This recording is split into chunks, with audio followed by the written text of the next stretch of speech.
Казвам се Александър Борисов. Тази година създавах ансамбъл за народни танци в Ковентри.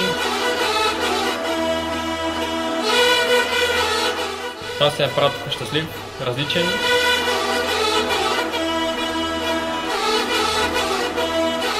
Аз съм Горяна. Самата аз не съм танцувала преди, не съм тренирала народни танци.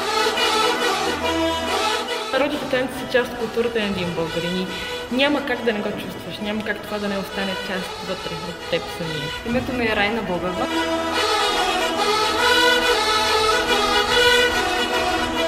Как те кара да се чувстваш това, че танцуваш тук в Ковентри толкова за четвъртината?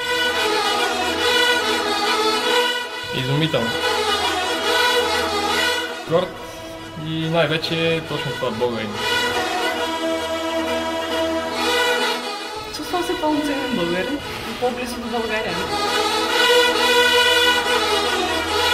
Въобще не ме кара да се чувствам далече от родината всъщност. Точно това е. Кара ме да се чувствам там.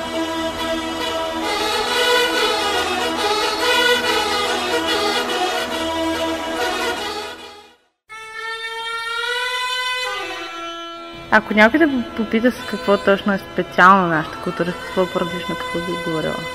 Магията на танца.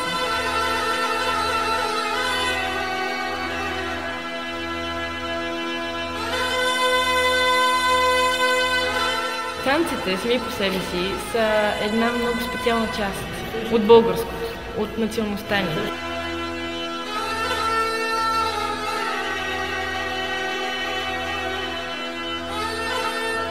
В момента, в който влезем тук и видиш българите, които тренират, които без значение дали умеят да танцуват, дали просто обичат танц, важното е, че са тук и че са част от цялото това нещо. И включително чужденците, които идват, това вече наистина е несравнимо.